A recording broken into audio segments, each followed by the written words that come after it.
It's 8 o'clock. This is the UK Tonight. Coming up, calls to make prison work for women and put them on an even footing with male inmates. Tonight, we have a special report from our home editor, Jason Farrell, inside the women's prison, trying to equip inmates with the skills to cope on the outside. Also ahead, incredible stories of endurance and survival in the Boxing Day tsunami. A new documentary tells the story of one of the deadliest natural disasters in history through the eyes of those who lived it.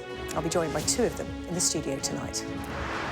Plus, 1,100 jobs at risk as Vauxhall's owner announces plans to close its plant in Luton. We'll be there live. And Glastonbury announces its first act for 2025. So Rod Stewart lands the famous Sunday legend slot on Worthy Farm. All that to come and much more on the UK Tonight. But first tonight, a major development in the conflict in the Middle East as the Israeli Prime Minister says he is ready to implement a ceasefire with Hezbollah in Lebanon. Speaking a little earlier this evening, Benjamin Netanyahu said the Israeli Security Cabinet has signed off on the deal and he will recommend that his full cabinet does the same. Let's go live to Jerusalem. Our Middle East correspondent Alistair Bunkle is standing by to react to this news because, Alistair, it's important to point out that it's not there yet, but we're led to believe by Benjamin Netanyahu it is close. Just put this into context for us on that developing situation throughout the evening and into the night here on Sky News. Now, worrying figures suggest that women being released from prison are at a significant disadvantage to their male counterparts. Life behind bars is supposed to be part punishment, part rehabilitation.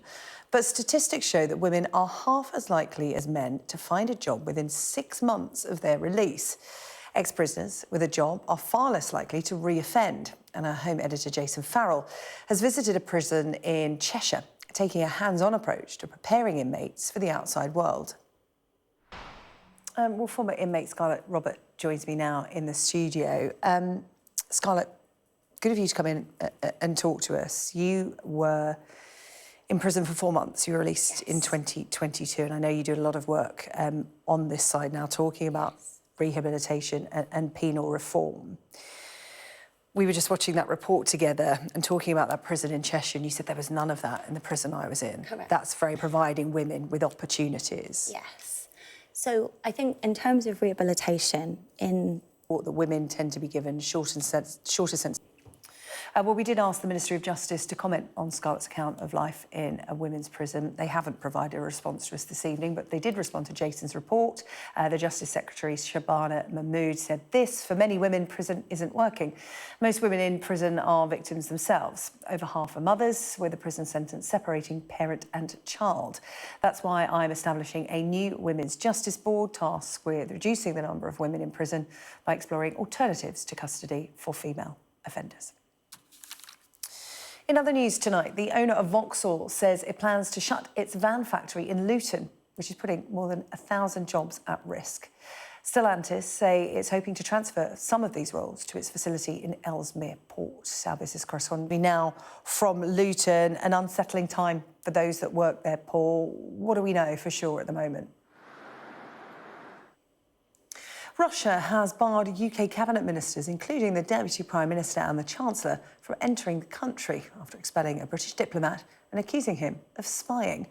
Moscow says the sanctions are in response to what it calls hostile actions. The Foreign Office says the claims against the diplomat are baseless.